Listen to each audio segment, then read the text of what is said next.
नमस्कार प्यारे साथियों। भाई कैसे हैं आप सब। आई होप कि सब एकदम बढ़िया होंगे और बहुत ही बढ़िया तरीके से अपनी तैयारी कर रहे होंगे।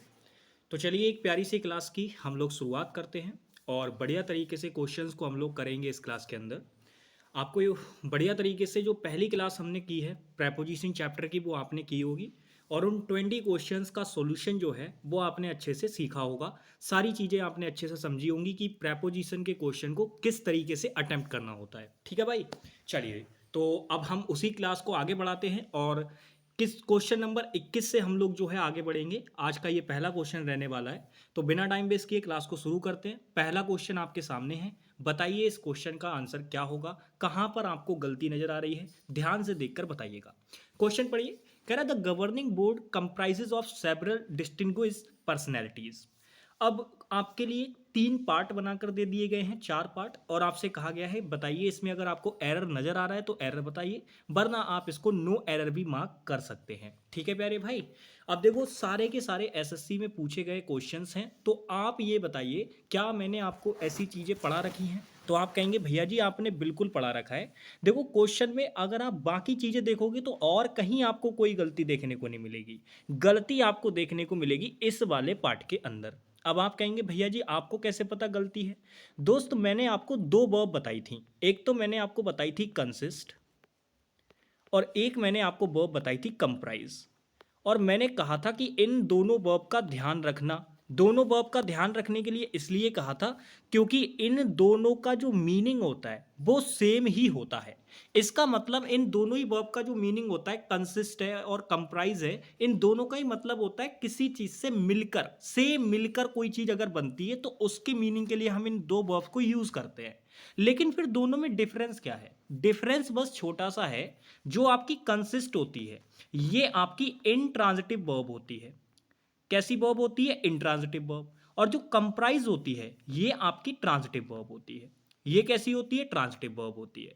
अब आप मुझे बताओ क्या मैंने आपको वर्ब चैप्टर में ये बात अच्छे से नहीं पढ़ाई है कि भाई ट्रांजिटिव वर्ब क्या होती है, क्या काम होता है उनका, और इंट्रांजिटिव वर्ब का क्या काम होता है, कैसे पहचानते हैं, क्या सारी आइडेंटिफिकेशन आपको बता रखी है। तो आप कहेंगे जी भैया जी आपने बिल्कुल बता रखी है। तो मैंने आपसे सीधे कहा था कि भाई जो आपकी इंट्रांजिटिव वर्ब होती है उसकी खास बात होती है कि उसे ऑब्जेक्ट की कोई आवश्यकता नहीं होती, और जो ट्रांजिटिव वर्ब होती है उसको ऑब्जेक्ट की आवश्यकता होती है। अब आप मुझे देख के बताइए अगर मैंने यहां कंप्राइज वर्ब लिख रखी है तो ये तो ट्रांजिटिव वर्ब है, और अगर ये ट्रांजिटिव वर्ब है तो इसको इसका ऑब्जेक्ट तुरंत चाहिए। और तुरंत चाहिए तो आप मुझे बताइए जो आपने सेवरल डिस्टिंग्विश पर्सनैलिटीज लिखा हुआ है इसके बीच में आपने ये ऑफ प्रेपोजिशन क्यों लगा रखी है। भाई ऑफ प्रेपोजिशन, प्रेपोजिशन का काम होता है दो वर्ड को रिलेट कराना, लेकिन यहां पर रिलेट कराने की जरूरत नहीं है क्योंकि कंप्राइज वर्ब एक ऐसी वर्ब होती है जो अपने बाद अपना ऑब्जेक्ट तुरंत लेगी, क्योंकि वो तो ट्रांजिटिव वर्ब है। तो यहां पर गलती बस इतनी सी है कि ये जो ऑफ प्रेपोजिशन यहां दे रखी है भाई इसको हटा दो, इसका कोई काम यहां पर नहीं है। यानी थर्ड वाला ऑप्शन हमारा क्या हो जाएगा, राइट आंसर। ठीक है भाई, समझ में आ गई बात। तो केवल यहां पे कंप्राइज और कंसिस्ट वर्ब पर ये बेस्ड क्वेश्चन था। अगर आपको ये दोनों वर्ब के बारे में कंप्लीट जानकारी होती तो ये क्वेश्चन आप विद इन सेकेंड कर सकते थे। नेक्स्ट आ जाएंगे क्वेश्चन नंबर 2 पर। इस क्वेश्चन का भी आंसर कीजिए, ये भी बढ़िया क्वेश्चन है। क्वेश्चन पढ़ेंगे। कह रहा है we saw sand sculptures in the beach. अब देखो क्वेश्चन में सिर्फ अगर एरर मार्क करना है तो आप बहुत आसानी से कर सकते हैं, क्योंकि देखो इन द बीच का मतलब मैंने आपको 2 प्रेपोजिशन बताई थी। एक तो इन बताई थी, एक मैंने आपको ऑन बताई थी, और एक मैंने आपको एट बताई थी। और मैंने आपसे कहा था कि भाई जब भी पोजीशन की बात होती है तो आप अगर किसी चीज के अंदर पोजीशन दिखाते हैं, किसी चीज की पोजीशन अगर किसी के अंदर दिखानी होती है, पोजीशन खासकर, ठीक है, तो उस केस में आप इन लगाएंगे। और अगर किसी चीज के ऊपर आपको पोजीशन दिखानी है, ऊपर अगर आपको पोजीशन दिखानी है तो आप ऑन लगाते हैं, ठीक है ना। और एट भी पोजीशन दिखाने के लिए आता है, लेकिन एट ऐसे पोजीशन नहीं दिखाएगा। जब भी आपको पोजीशन दिखाने की बात होगी तो अंदर पोजीशन दिखाने के लिए आप इन लगाएंगे, और अगर आपको ऊपर के लिए पोजीशन दिखानी है तो आप क्या लगाएंगे मेरे प्यारे साथी, ऑन लगाएंगे, और नीचे दिखानी है तो फिर आप अंडर लगा देंगे। ठीक है, ये चीजें हैं। एट का काम अपना अलग होता है, एट अपना प्लेस वगैरह या टाइम के सेंस में आता है, वो अपनी अलग चीजें हैं। तो एट का यहां रोल नहीं है। अब आप यहां पे मुझे बताइए क्या कहना चाह रहा है? वो कह रहा है कि उसने देखा सैंड स्कल्पचर्स, यानी कि रेत की मूर्तियां देखी। तो आप मुझे बताओ वो बीच में होंगी या बीच पर होंगी? तो आप कहेंगे भैया जी वो बीच पर होंगी, यानी बीच के ऊपर थी ना, वो बीच था उसके ऊपर, उसमें मौजूद थी वो। तो यहां पर हमें इन द बीच नहीं बोलना होगा, ऑन द बीच बोलना होगा, तब हमारा क्वेश्चन जाके क्या होगा, ठीक होगा। तो यानी कि हमारे क्वेश्चन में किस पार्ट में एरर है भाई? थर्ड वाले पार्ट में। थर्ड वाले पार्ट में क्या है, एरर है। ठीक है भाई, बढ़िया तरीके से समझेंगे। इन द बीच होने का कोई मतलब ही नहीं है वहां पे। इस क्वेश्चन पे आ जाइए, ये भी बढ़िया क्वेश्चन है। क्वेश्चन नंबर 23, क्वेश्चन पढ़िए। ठीक है, आराम से क्वेश्चन पढ़िए और बताइए क्या होगा इसका आंसर। कह रहा है on last Sunday I met my friend accidentally. अब क्वेश्चन में ना बच्चे तुरंत एकदम जैसे ही मेट देखते हैं, तो ये मेट मैं आपको बता दूं, ये आपकी सेकंड फॉर्म ऑफ वर्ब भी होती है और ये आपकी थर्ड फॉर्म ऑफ वर्ब भी होती है। क्योंकि मीट जो वर्ब होती है ना, ये उसी की फॉर्म है। मीट फर्स्ट फॉर्म होती है इनकी। तो अब ये मेट की स्मेट दे रखा है, मतलब सेकंड फॉर्म ऑफ वर्ब दे रखी है। अगर इससे पहले कोई हेल्पिंग वर्ब दे रखी होती तो ये थर्ड फॉर्म हो जाती। तो यहां पर ये सेकंड फॉर्म ऑफ वर्ब है, मीट की दे रखी है। अब मैं यहां पे आपको मीट वर्ब से रिलेटेड कुछ फैक्ट बताता हूं। देखो होता ये है, बच्चे कई बार ये रट के बैठते हैं कि met with you, met with her, ऐसे करके। तो बच्चे इसको रट लेते हैं कि मीट वर्ब के साथ में विद प्रेपोजिशन आती है। पर मैं आपको यहां पे एक बात बताना चाहूंगा, ध्यान से मेरी बात समझिएगा। मीट वर्ब के साथ विद प्रेपोजिशन आती तो है, ये बात तो ठीक है आपकी, लेकिन कब आती है वो आपको बहुत अच्छे से पता होना चाहिए। क्योंकि मैंने कहा था प्रेपोजिशन के क्वेश्चन बनाने के लिए आपको प्रत्येक प्रेपोजिशन का जो फंक्शन होता है वो पता होना बहुत जरूरी है। तो मैंने कहा मीट वर्ब के साथ में विद प्रेपोजिशन आती है, ये बात ठीक है, लेकिन कब आती है वो समझ लीजिए। तो हमेशा याद रखेंगे मीट वर्ब के साथ विद प्रेपोजिशन तब आएगी जब आप एक्सीडेंट होने के सेंस में इसको यूज करेंगे। यानी किसी पर्सन का अगर एक्सीडेंट हो जाता है तो एक्सीडेंट के सेंस में जब भी आपको यूज करना पड़ेगा तो उस केस में आप विद प्रेपोजिशन लगा सकते हैं। लेकिन अगर किसी पर्सन से मिलने की बात होगी, मेरी बात ध्यान से सुनना, मैंने कहा अगर किसी पर्सन से मिलने की बात होगी, पर्सन से मिलने की बात होगी, तो उस केस में आप मेट वर्ब के साथ में कोई प्रेपोजिशन नहीं लगाएंगे। ये बात दिमाग में बिठा लीजिएगा। जब आप मेट वर्ब लगाएंगे, मीट वर्ब जब यूज करेंगे, तो एक्सीडेंट होने का जब आप सेंस देंगे तब तो विद प्रेपोजिशन आएगी। लेकिन जब किसी पर्सन से मिलने की बात हो रही होगी तो कोई प्रेपोजिशन वहां यूज नहीं की जाएगी। अब इस क्वेश्चन के अंदर बस यही है, आप मुझे देखकर बताओ। कह रहा है आई मेट, तो ये मीट वर्ब की सेकंड फॉर्म ऑफ वर्ब है। किससे मिलने की बात हो रही है जी? मेरे दोस्त से। तो मेरा दोस्त एक पर्सन है और मैंने अभी कहा कि जब पर्सन से मिलने की बात होगी तो मेट वर्ब और उस पर्सन को रिलेट कराने के लिए कोई भी प्रेपोजिशन आपको लगाने की जरूरत नहीं है। नहीं लगा रखी है मतलब इस वाले पार्ट में कोई गलती नहीं है, बट कई सारे बच्चों ने सेकंड वाले पार्ट में आंसर मार्क किया होगा और उन्होंने दिमाग में तुरंत यही बात आई होगी कि विद प्रेपोजिशन यहां होनी चाहिए। तो मैं इसीलिए मैंने इस वाले लॉजिक को क्लियर किया। फिलहाल मैं यहां पे आपको जानकारी के लिए बता दूं, मैंने आपको एडवर्ब चैप्टर में ये तरीका सिखाया था कि ये जो लास्ट होती है ये एडवर्ब होती है। और ऑन प्रेपोजिशन के केस में जब आप ऐसे लिखोगे ऑन लास्ट संडे, तो ये टर्म जो होती है वो गलत हो जाती है। अगर आपको ऑन प्रेपोजिशन के साथ ही लिखना है तो आप इसको ऐसे जरूर कर सकते हैं, ऑन संडे लास्ट, ऐसे जरूर कर सकते हैं। लेकिन ऊपर वाली जो टर्म लिखी हुई है वो अपने आप में पूरी की पूरी क्या हो जाएगी, गलत हो जाएगी। जो ऊपर वाली टर्म लिखी हुई है ये गलत हो जाएगी। अगर आपको इसी प्रेपोजिशन के ही साथ लिखना है तो आप पहले संडे लिखेंगे फिर लास्ट एडवर्ब को लिखेंगे, तब काम ठीक बनेगा। लेकिन अगर आप चाहें तो डायरेक्ट भी लिख सकते हैं, सीधा सीधा ऑन प्रेपोजिशन को हटा देंगे, केवल लास्ट संडे लिख देंगे, तब भी आपका ठीक ही रहेगा। तो आपकी मर्जी है, आप इसको कैसे भी ठीक कर लीजिए। फिलहाल जो गलती है वो आपकी किस वाले पार्ट में, फर्स्ट वाले पार्ट में। तो मैंने आपको इसके दोनों तरीके बता दिए ठीक करने के। आप चाहें तो ऑन प्रेपोजिशन को हटा सकते हैं, ये पहला तरीका हो गया। और दूसरा तरीका ये है, अगर आप चाहते हैं कि नहीं भैया जी हम तो ऑन प्रेपोजिशन को लगा के ही रखेंगे, तो ऐसे केस में आप बस इतना करिएगा, ये जो लास्ट एडवर्ब दे रखी है ना यहां पे, इसको यहां से उठा के यहां पीछे लगा दीजिएगा, ताकि ये अपना काम कर देगा प्रॉपर तरीके से। तो ऑन प्रेपोजिशन के साथ में ऐसा होता है, और ये मैंने आपको एडवर्ब चैप्टर में बढ़िया तरीके से सिखा भी रखा है। तो दोनों में से आप किसी भी तरीके को यूज कीजिए, वो आपके ऊपर डिपेंड करता है। नेक्स्ट क्वेश्चन नंबर 24, इस क्वेश्चन का भी आंसर करेंगे। बताइए, क्वेश्चन पढ़िए बढ़िया तरीके से। कह रहे I may not be able to attend to the function. बताइए क्या गलती है क्वेश्चन के अंदर। तो आप तुरंत क्वेश्चन को पढ़ेंगे और आप देखेंगे कि भैया मे दे रखा है, मॉडल वर्ब है, इसके बाद बेस फॉर्म ऑफ वर्ब आनी चाहिए, लगा रखी है। एबल टू अपने आप में एडजेक्टिव होता है तो ये भी ठीक है। उसके बाद आप जानते हो एबल एडजेक्टिव होता है तो इसके बाद इन्फिनेटिव फॉलो होता है। टू अटेंड दे रखा है, बिल्कुल ठीक बात है भाई। अब ये जो आपको इन्फिनेटिव दे रखा है, अगर आपने मेरे साथ वर्ब एडवांस वाला पार्ट पढ़ा है तो उसमें मैंने आपको नॉन फाइनाइट वर्ब बढ़िया तरीके से बताई थी, जिसमें मैंने आपको बताया था कि भाई इसमें जीरंड आती है, इसमें पार्टिसिपल आता है, इसमें इन्फिनेटिव आता है और इसमें आपके पार्टिसिपल होते हैं। तो मैंने आपको चीज़ें बताई थी बढ़िया तरीके से। और वहाँ मैंने आपसे कहा था कि भाई जो ये इन्फिनेटिव होता है ये नाउन की तरह एक्ट करता है, सेम टू सेम नाउन की तरह। जीरंड होता है वो भी आपका वर्बल नाउन होता है। तो होता ये है जो काम नाउन कर सकता है वो सारे काम ये भी करेगा। अब ये इन्फिनेटिव आपने लगाया ना, तो इसके बारे में कोई ना कोई इंफॉर्मेशन भी आपको देनी है। अब जैसे ये बोल रहा है टू अटेंड, अटेंड व्हाट, मतलब इसके बारे में हमें कोई ना कोई बात देनी है, इंफॉर्मेशन देनी है। अब ये नॉन फाइनाइट वर्ब है, भले ही ये काम नाउन की तरह कर रही है, पर इसकी जो एकदम तरीके से अगर देखा जाए जो जन्म कुंडली इसकी है वो तो एक वर्ब के रूप में ही है। वो भी कौन सी वर्ब? Non finite verb. तो मेरे प्यारे साथी अगर ये वर्ब है तो क्या मुझे इस वर्ब के बारे में यहां इंफॉर्मेशन देने की जरूरत है? तो आप कहेंगे भैया जी बिल्कुल। तो मुझे इस वर्ब के बारे में इंफॉर्मेशन देने की जरूरत है, लेकिन ये नाउन का काम कर रहा है तो मुझे कुछ ऐसी इंफॉर्मेशन देनी पड़ेगी जो इसका ऑब्जेक्ट बन जाए एक प्रकार से, यानी वर्ब का ऑब्जेक्ट बन जाए, मुझे कुछ ऐसा वो देना है।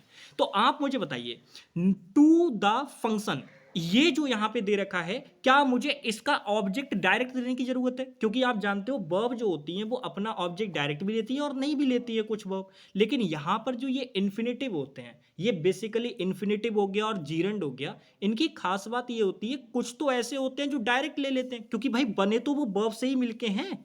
तो कुछ डायरेक्ट ले भी लेते हैं, कुछ नहीं भी लेते हैं। लेकिन मैं आपकी जानकारी के लिए बता दूं, ये जो अटेंड वर्ब है ना, ये ट्रांजिटिव वर्ब की कैटेगरी में आती है। अभी तो ये इन्फिनेटिव है तो ये मिलके बनी हुई है, लेकिन जब ये अकेली होती है अटेंड वर्ब तब ये ट्रांजिटिव वर्ब होती है। तो यहां पे अगर हम बात करें, अगर ये ट्रांजिटिव वर्ब है तो इसके बाद जो भी चीज आप लगाएंगे, जो भी ऑब्जेक्ट आप लगाएंगे वो डायरेक्ट लगाएंगे, उसे कोई प्रेपोजिशन द्वारा रिलेट कराने की जरूरत नहीं है। तो यहां पे जो ये टू प्रेपोजिशन लगा रखी है ना, ये गलत है। सीधे बोलोगे अटेंड द फंक्शन, ठीक है ना। I may not be able to attend the function, to the function करने की कोई जरूरत नहीं है। यानी किस वाले पार्ट में गड़बड़ है भाई? थर्ड वाले पार्ट में।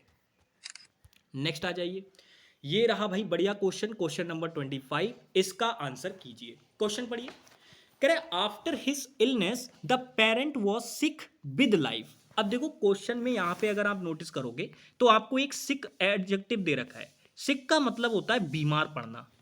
सिक का मतलब क्या होता है मेरे प्यारे साथी? बीमार पड़ना। लेकिन यहाँ पे ना सिक जो होता है ये एक तरीके से ना व्यक्ति को याद आने के सेंस में भी होता है। मतलब कोई व्यक्ति को अगर किसी चीज की याद आती है तो उसके लिए भी सिक वर्ड का यूज किया जाता है। सिक बीमार पड़ने के सेंस में भी होता है, उसके सेंस में भी होता है। लेकिन मैं अगर आपको एक बात बताऊं यहाँ पे, तो सिक के साथ में जो फिक्स प्रेपोजिशन होती है, ध्यान से मेरी बात समझिएगा, सिक्स के जो ये सिक होती है इसके साथ में जो फिक्स प्रेपोजिशन होती है वो ऑफ यूज की जाती है। सिक ऑफ समथिंग होता है मेरे प्यारे साथी। क्या होता है? सिक ऑफ समथिंग होता है। तो यहां पर आप जरा मुझे देख के बताइए आपने क्वेश्चन में क्या लगा रखा है? तो आप कहेंगे सिक ऑफ समथिंग होता है, लेकिन यहाँ पे विद प्रेपोजिशन लगा रखी है। तो बोल रहे कि उसकी बीमारी के बाद जो भाई मतलब उस पेशेंट जो था वो एक तरीके से लाइफ की उसे बहुत ज़्यादा अपनी फिक्र होने लगी थी, मतलब बहुत परवाह करने लगा था वो, ठीक है उसकी। तो उसे चिंता हो रही थी अपनी बीमारी के बाद जो है पेशेंट को चिंता हो रही थी उसे। तो विद लाइफ नहीं होगा, सिक ऑफ लाइफ होगा। यहाँ पे कौन से वाले पार्ट में गड़बड़ा? थर्ड वाले में। यहाँ ऑफ प्रेपोजिशन आएगी भाई, ठीक है। चलो आ जाओ, नेक्स्ट आ जाओ। ये चीजें मैंने क्या कहा, प्रेपोजिशन का फंक्शन बस पता होना चाहिए, क्वेश्चन विद इन सेकेंड उड़ जाएगा। अब देखो ये क्वेश्चन देखो, कह रहे Ravi told to his friend to buy a car. अब देखो यहां पर टू और यहां पर टू, दोनों ही जगह पे टू है, लेकिन मैं यहां दोनों टू के अंदर डिफरेंस बताना चाहूंगा। ये वाला जो टू है वो यहां इन्फिनेटिव का काम कर रहा है। ये किसका काम कर रहा है? इन्फिनेटिव का। और ये वाला जो टू है वो यहां पे किसका काम कर रहा है? प्रेपोजिशन का। अब आपको कहेंगे कि भैया जी कैसे पता चला कि कौन सा टू इन्फिनेटिव है और कौन सा टू प्रेपोजिशन है? मेरे प्यारे साथी हमेशा मेरी बात याद रखिएगा, जब भी टू आपका इन्फिनेटिव का काम कर रहा होगा तो अपने आप में वो कहीं ना कहीं एक नाउन की तरह एक्ट कर रहा होगा। और नाउन का काम आप जानते हैं क्या होता है, किसी जगह पे या तो वो सब्जेक्ट का काम करेगा या फिर वो ऑब्जेक्ट का काम करेगा। तो बस ये चीज अपने दिमाग में बिठा लीजिए कि जो अगर टू आपका इन्फिनेटिव का काम करेगा तो उसके बाद वर्ब की फर्स्ट फॉर्म आएगी और वो एक नाउन की तरह एक्ट कर रहा होगा। और नाउन की तरह एक्ट करने का मतलब है या तो वो सब्जेक्ट का काम करेगा या ऑब्जेक्ट का काम करेगा। लेकिन जब वो प्रेपोजिशन होगा ना तो उसके बाद वर्ब की फर्स्ट फॉर्म में आईएनजी भी आ सकती है। और मैंने जैसा कि कहा कि जरूरी नहीं है कि फिर वो ऑब्जेक्ट का ही काम करे, वो किसी भी जगह पे आ सकता है, क्योंकि दो वर्ड को रिलेट ही तो कराना है, तो वो किसी भी जगह पे कराए जा सकते हैं। अब जैसे यहां पे देखोगे तो इस टोल्ड वर्ब का ऑब्जेक्ट नहीं है, ये अलग से बना है, प्रेपोजिशन का ऑब्जेक्ट है हिज फ्रेंड। तो यहां पे टू प्रेपोजिशन है और ये इस प्रेपोजिशन का क्या है, हिज फ्रेंड ऑब्जेक्ट है। क्यों? क्योंकि भाई नाउन है। तो नाउन क्या होता है, तो आप कहेंगे या तो सब्जेक्ट बनेगा या ऑब्जेक्ट बनेगा। और प्रेपोजिशन अपने बाद क्या लेती है, बेसिक में मैंने बताया था, प्रेपोजिशन अपने बाद हमेशा अपना ऑब्जेक्ट लेती है। समझ में आई बात? तो दोनों में डिफरेंस कर पाए ना कि कैसे प्रेपोजिशन और इन्फिनेटिव में डिफरेंस करते हैं, टू अगर दे रखा हो तो मैंने डिफरेंस करना सिखा दिया है आपको। आई होप कि आप अच्छे से इसको समझ गए होंगे। अब हम यहाँ पे बात करते हैं कि क्वेश्चन में गलती क्या है। देखो क्वेश्चन में गलती बस इतनी सी है, आपको अगर कुछ वर्ब पता होंगी तो मैंने सीधे कहा कि भाई ट्रांजिटिव और इंट्रांजिटिव का डिफरेंस जिस व्यक्ति को मालूम है वो प्रेपोजिशन के कुछ क्वेश्चन विद इन सेकेंड उड़ा देगा। कैसे? भाई आपको बताया कि जो ट्रांजिटिव वर्ब होती है वो अपना ऑब्जेक्ट तुरंत लेती है, उसे कोई बीच में कनेक्ट करने की कोई जरूरत ही नहीं होती। और जो इंट्रांजिटिव वर्ब होती है उसको उसके ऑब्जेक्ट की कोई नीड ही नहीं होती है। अगर आप ऑब्जेक्ट लगाएंगे भी तो आप नोटिस करेंगे वो प्रेपोजिशन का ऑब्जेक्ट होगा। अगर उसके बाद आप कोई चीज लगाते भी हैं इंफॉर्मेशन देने के लिए तो वो उसका ऑब्जेक्ट नहीं होगा, वो उस प्रेपोजिशन का ऑब्जेक्ट होगा।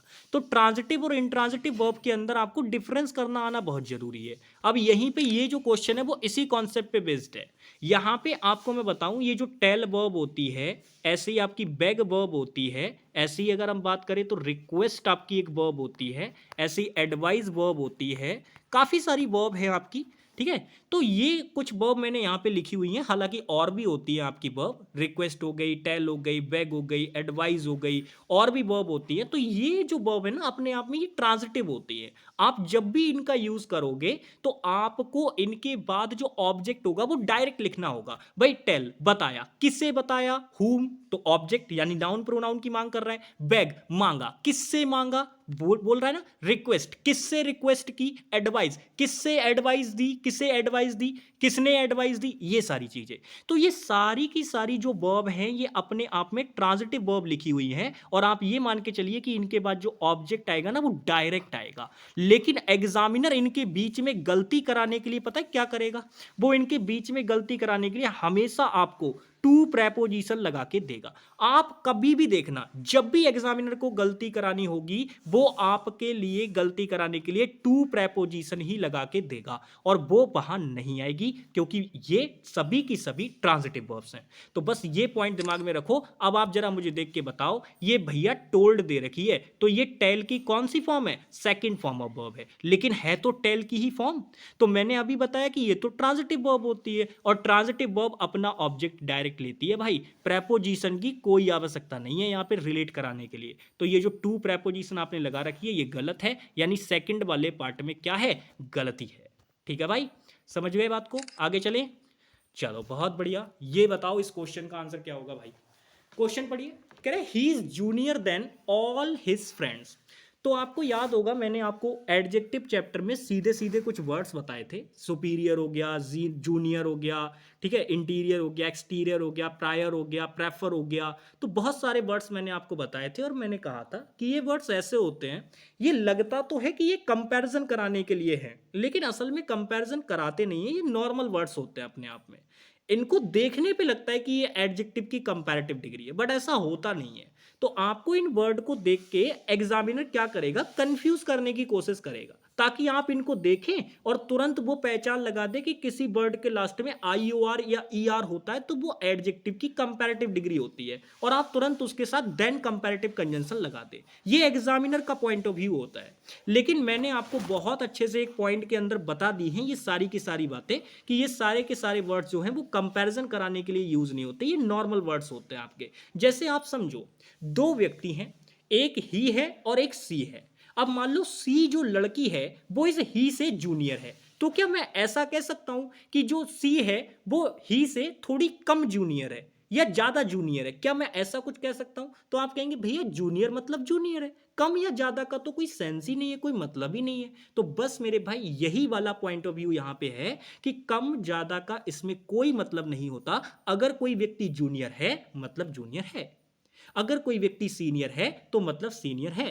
थोड़ा या ज्यादा का इसमें कोई रोल नहीं होता, इसी वजह से यहां पे कंपैरिजन नहीं होता। तो भैया कंपैरेटिव कंजंक्शन देन नहीं आता है इनके साथ, हमेशा जो फिक्स प्रेपोजिशन चलती है वो टू चलती है। ठीक है भाई, तो यहां पे सेकंड वाले पार्ट में क्या हो जाएगा, आंसर हो जाएगा।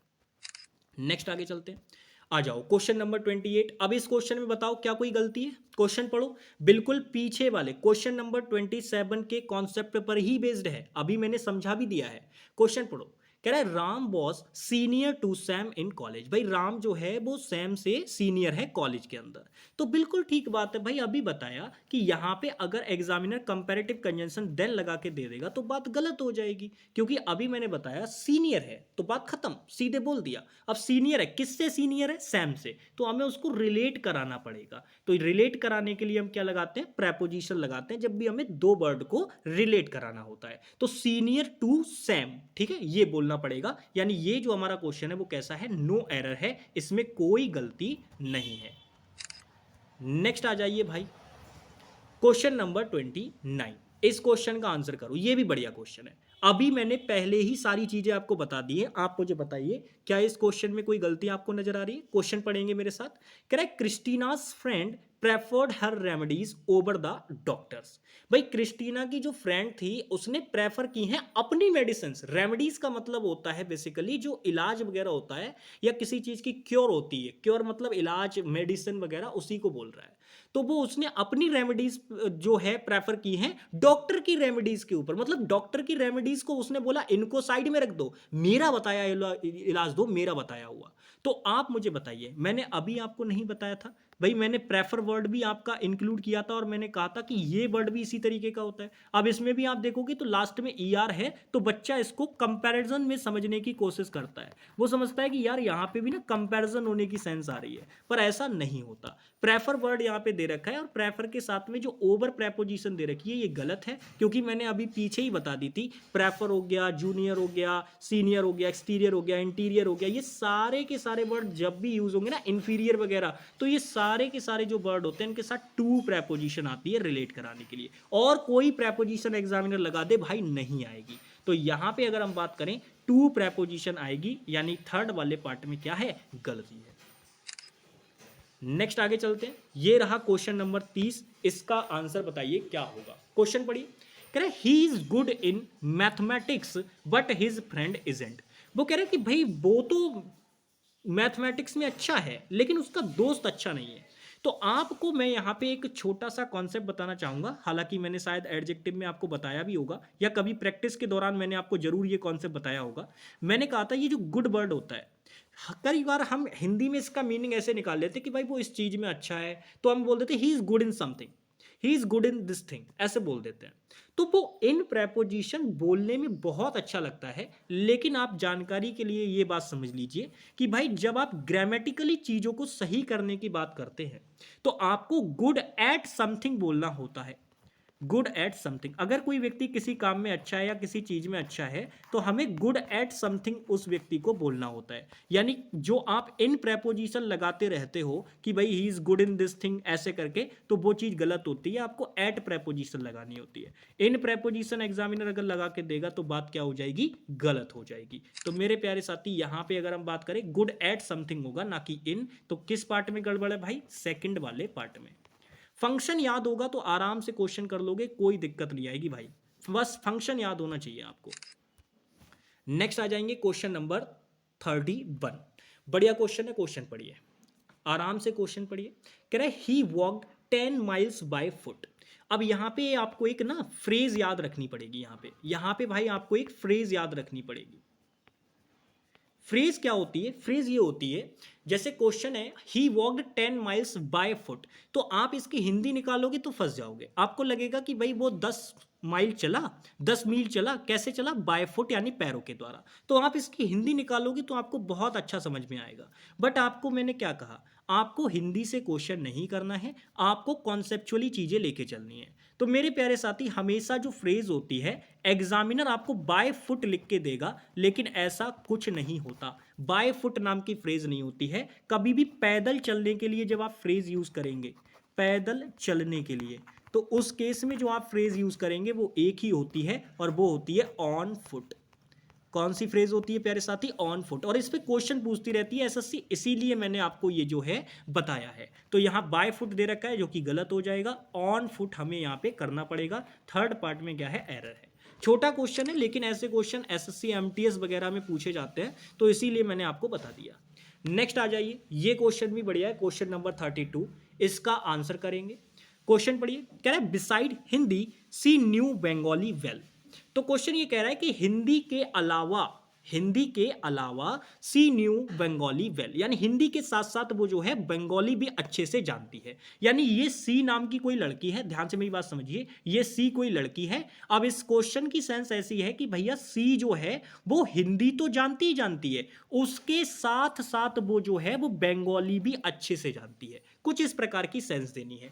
अब आपको याद होगा, मैंने आपको दो प्रेपोजिशन बताई थी। एक तो मैंने आपको बताई थी बिसाइड प्रेपोजिशन, ध्यान से यहां पे देखिए, दो प्रेपोजिशन बताई थी मैंने आपको। एक तो मैंने आपको बिसाइड बताई थी, और एक मैंने आपको बताई थी बी साइड्स। दो प्रेपोजिशन बताई थी। अब दोनों का लॉजिक क्या होता है वो समझ लीजिए। देखिए, कभी भी आप बिसाइड प्रेपोजिशन यूज करेंगे तो ये बाय द साइड ऑफ का मीनिंग देती है। आपको याद होगा, मैंने बहुत अच्छे से बताया हुआ है, बाय द साइड ऑफ। यानी एक प्रकार से अगर मैं इन शॉर्ट आपको इसका मीनिंग बताऊं तो ये पास के सेंस में मीनिंग देती है, यानी नियर का मीनिंग ये करती है, नियर का मीनिंग करती है। और ये वाली जो बिसाइड होती है, ये वाली जो बिसाइड होती है, ये एक्सेप्ट का मीनिंग करती है। किसका मीनिंग करती है? एक्सेप्ट, के अलावा। यानी कि मतलब एक तरीके से आप ऐसे मान के चलिए, इन एडिशन टू का सेंस रखती है। एक्सेप्ट तो अलग हो जाएगा, एक्सेप्ट मीनिंग यार डिफरेंट हो जाएगा, इसको इरेज करो भाई, ये मीनिंग तो अलग हो जाएगा, ठीक है। यहां पे अगर हम बात करें, बिसाइड जो होता है ये इन एडिशन टू का मीनिंग रखता है, in addition to, in addition to इसका मीनिंग करती है ये। मतलब के साथ साथ, मतलब एक चीज तो वो भी करी, उसके अतिरिक्त ये काम भी है। तो मैं बोल तो रहा हूं, क्वेश्चन में आप सेंस देखो, क्वेश्चन में सेंस ये कह रहा है कि भाई जो ये सी है, ये हिंदी तो जानती ही जानती है, लेकिन उसके साथ साथ बंगाली भी अच्छे से जानती है, तो दोनों लैंग्वेज जानती है। एक्सेप्ट का मतलब होता है कि हिंदी नहीं जानती लेकिन बंगाली जानती है, मतलब दोनों में से एक। तो एक्सेप्ट का मीनिंग नहीं करती है ये वाली प्रेपोजिशन, ये इन एडिशन टू का मीनिंग करती है। अब आप दोनों के मीनिंग में डिफरेंस करना समझ लो, बस आपका काम हो जाएगा इस क्वेश्चन के अंदर। तो मैंने क्या कहा, अगर आप बिसाइड प्रेपोजिशन लगाएंगे तो ये हमेशा पास का सेंस देगी। लाइक अगर कोई व्यक्ति पास में बैठा तो हमने बोल दिया ही सेट बिसाइड मी, वह मेरे पास बैठा, ऐसे करके।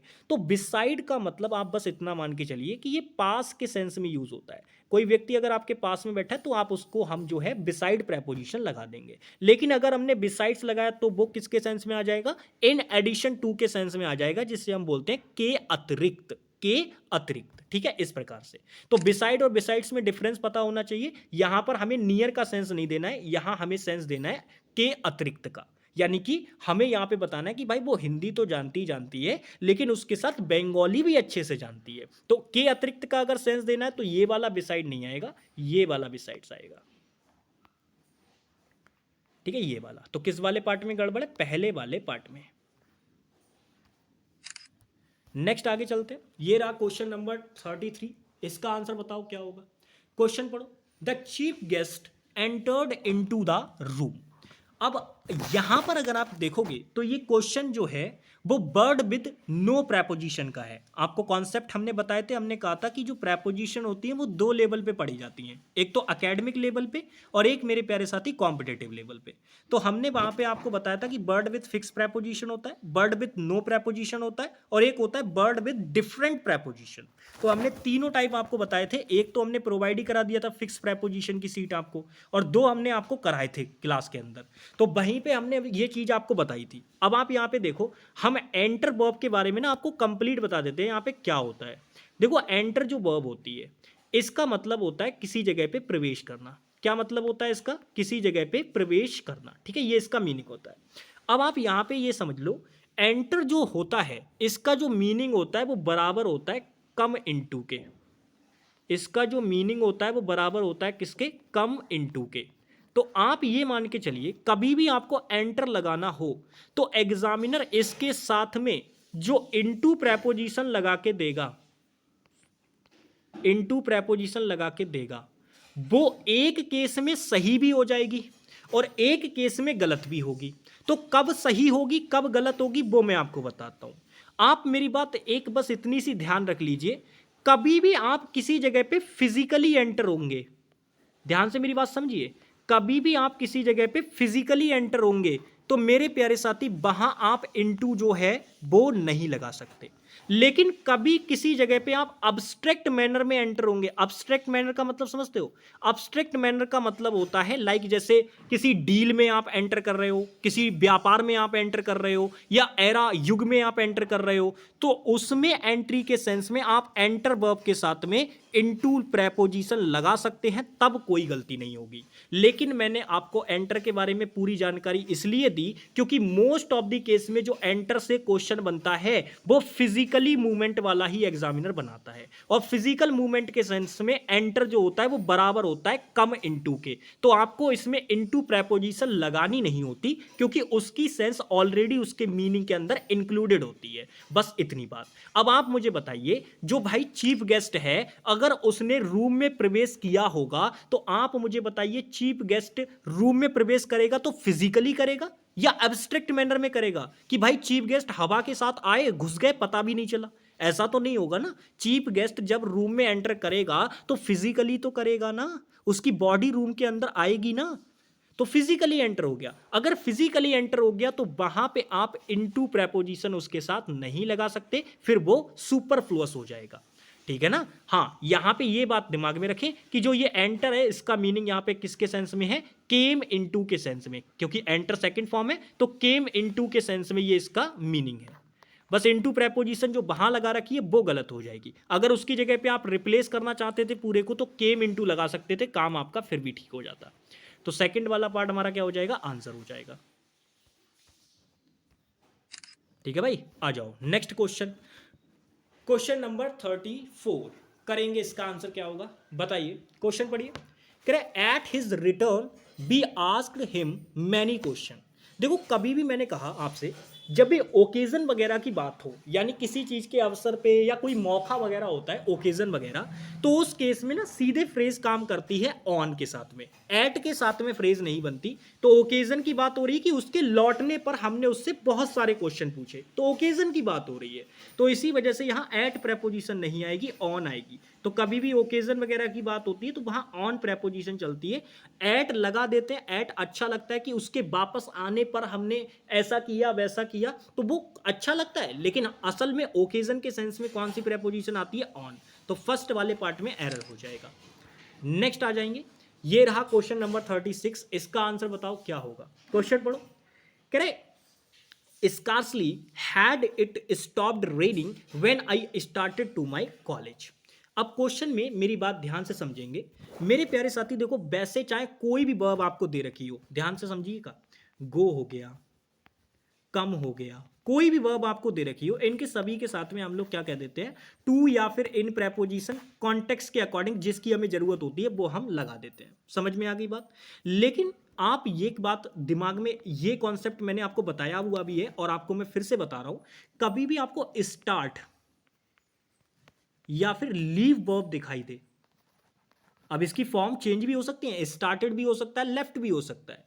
फिलहाल मैं बस आपको जो एक तरीके से कॉन्सेप्ट है वो आपको बता रहा हूं। जब भी आपको स्टार्ट या लीव वर्ब दिखाई दे तो एग्जामिनर इनके साथ में भी आपको टू प्रेपोजिशन लगा के देगा, टू प्रेपोजिशन आपको लगा के देगा, लेकिन वो गलत होती है।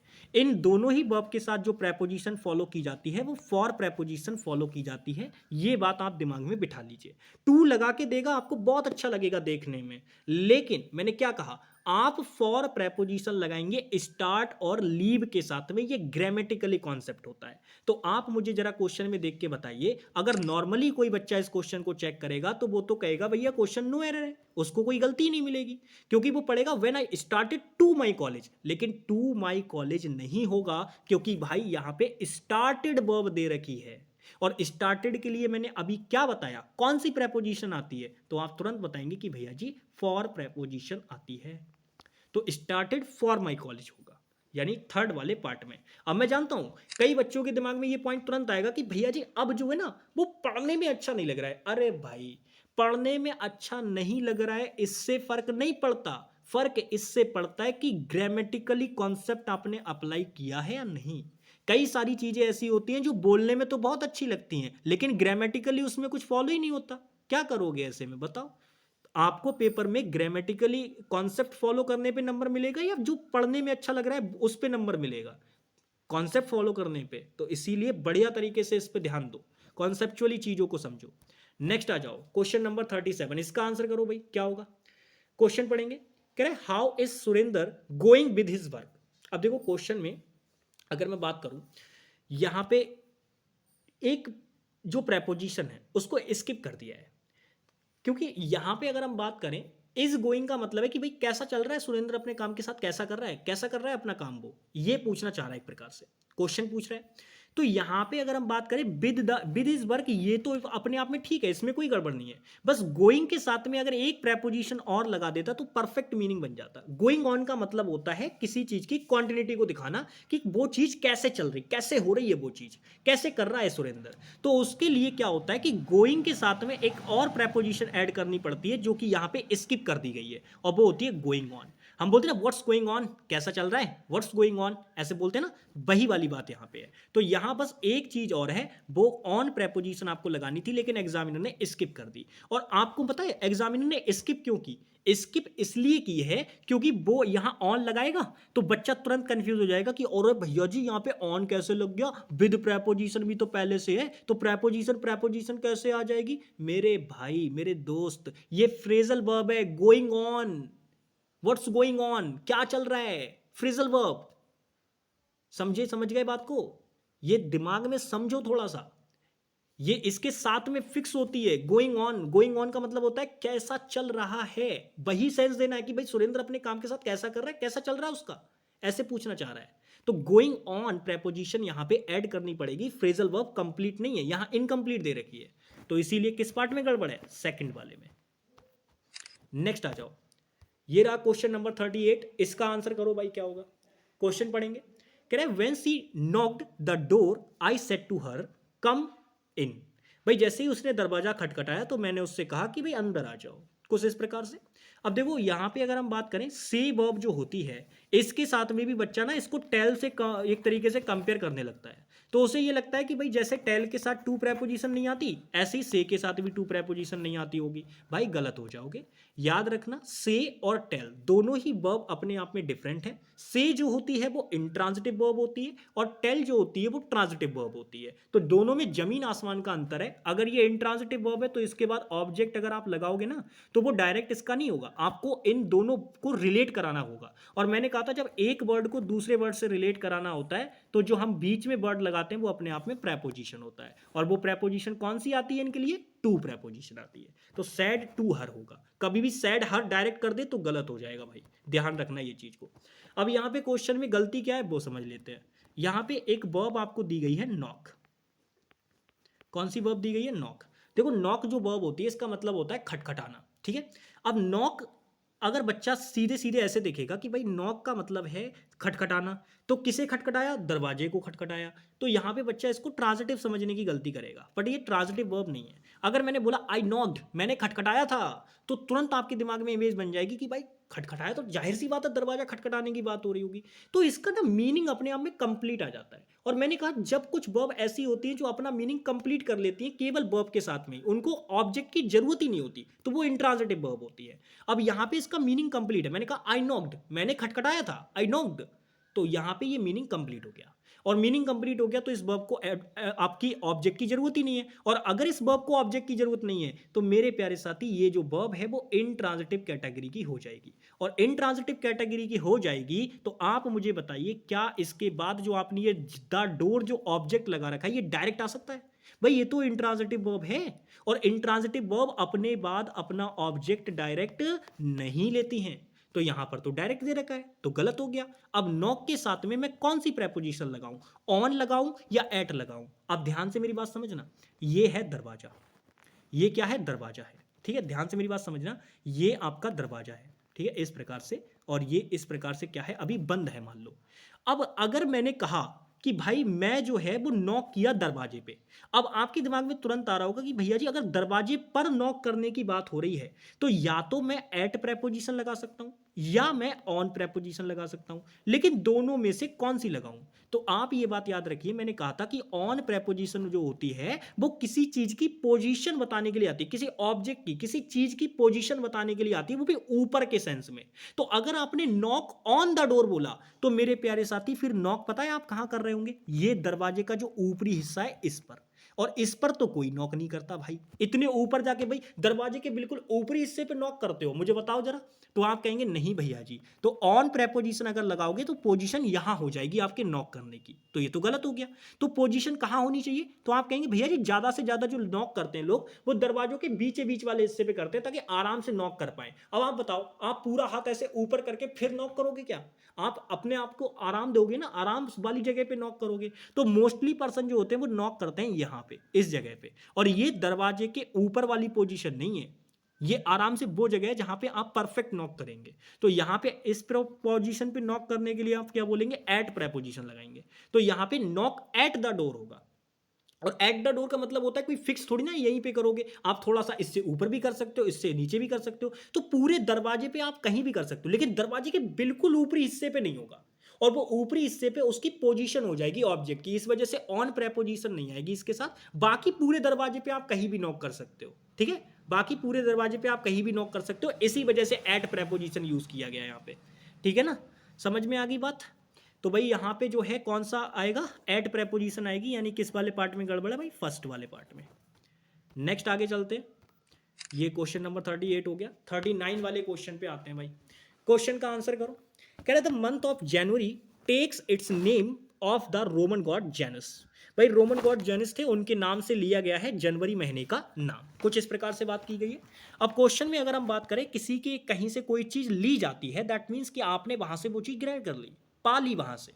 तो अगर ऐसा हुआ तो यानी कि यहां पे टेक के साथ में जो आपने प्रेपोजिशन ऑफ लगा रखी है ये गलत हो जाएगी। ऐसे केस में टेक वर्ब के साथ में फ्रॉम प्रेपोजिशन आती है। ठीक है ना, यानी कि टेक के साथ में कौन सी प्रेपोजिशन आती है ऐसे केस में? फ्रॉम। तो फ्रॉम लगाओ भाई। कहां पर गड़बड़ है? ये रही गड़बड़, यहां ऑफ नहीं आएगी, इसकी जगह पे फ्रॉम प्रेपोजिशन आएगी। तो किस वाले पार्ट में गड़बड़ है? थर्ड वाले पार्ट में। ठीक है ना, तो हम यहाँ पे टेक्स फ्रॉम इट्स नेम ऐसे बोलेंगे, take its name from the Roman god Janus ऐसे बोलेंगे। ठीक है, यहाँ पे ऑफ लगा रखा है वो गलत हो जाएगा, क्योंकि ऑफ तो आपको मैंने बता रखा है ना, ऑफ जो होता है वो किस लिए आता है? ऑफ या तो पोजीशन बताएगा या रिलेशन बताएगा या फिर सिलेक्शन कराने के लिए आएगा, लेकिन ऐसे ऑफ तो नहीं आ सकता ना, ऑफ तो रिलेशन बताने के लिए आता है। नेक्स्ट आ जाओ, और ये हमारे आज के क्वेश्चन का लास्ट रहने वाला है भाई, लास्ट क्वेश्चन रहने वाला है आज का। करिए इसका आंसर। क्वेश्चन पढ़िए, कह रहा है he is addicted with smoking.